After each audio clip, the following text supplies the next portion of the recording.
I still hear the wind howling off the cliffs, but it's not the sound that keeps me up at night, it's that light. That slow, swaying light. And what we saw when we finally got close enough. My girlfriend Sophie and I took a trip to the coast last fall. We're both into hiking and off-grid camping, and she had found this remote seaside trail that ended in a grassy bluff overlooking the Atlantic. The only oddity was that the lighthouse, according to everything we'd read, wasn't supposed to be operational. Yet sometime around 2 a.m, we both noticed the faintest blink of light sweep across our tent for just a moment. There were no towns for miles, just an old, unmaintained lighthouse in the distance, a rusted-out shipwreck far below on the rocks, and nothing but ocean and wind in every direction. It was perfect. Probably some hiker with a flashlight, or maybe a reflection. The tide had rolled in by then, and the surf was crashing hard.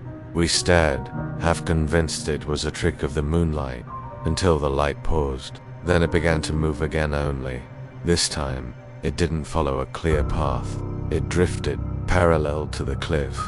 Every step felt like it might be our last. But the next night, it came back and forth, side to side, in that rhythmic motion you'd expect from someone walking with an old lantern. Only now, we could see that it wasn't casting any light on the rocks around it. Not fear, exactly something colder, older, just a shape of light itself, suspended in motion. No glow, no reflection on the wet stones. And it wasn't just a flash this time. The wind was strong, and the sound of waves slamming into the rocks below was constant, but oddly soothing.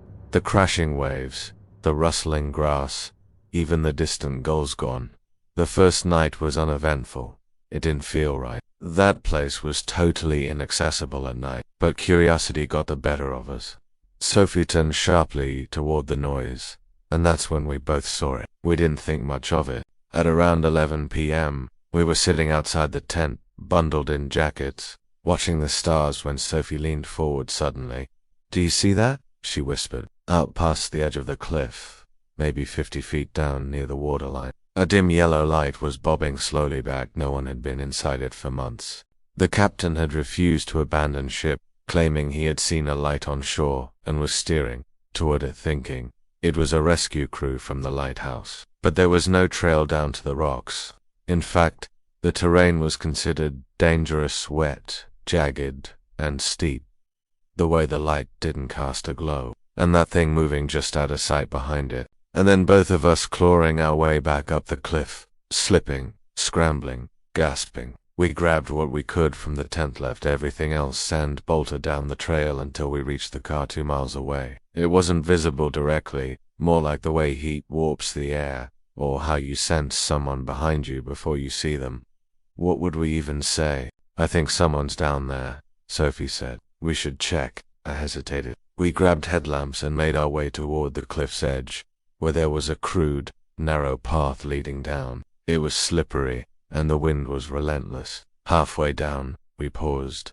The light had vanished, but then just ahead it appeared again, now closer than before. Something felt off. Sophie's hand found mine, and I could feel how cold her fingers had gone. "I think we should go back," I said, trying to sound casual, but I was starting to feel something deep in my gut. A low, drawn-out tune carried on the still air. We turned around to head back up the path when the wind cut, like someone had pressed mute on the world. And then came the sound.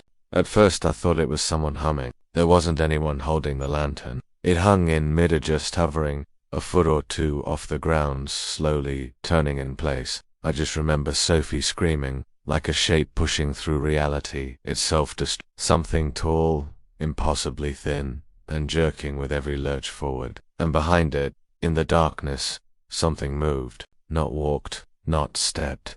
Moved. I don't remember making the decision to run. When we finally made it back to the top, we didn't stop. We never spoke to anyone about it. But I looked up the shipwreck later. Turns out, in the early 1900s, a cargo vessel had crashed on the rocks below the very cliff we camped on. But the lighthouse had been decommissioned that year. The whole crew drowned. I still think about the humming. Sometimes, when I close my eyes at night, I see it again, swaying, bobbing, waiting, just beyond the edge of where the light should reach. And that's what really keeps me up.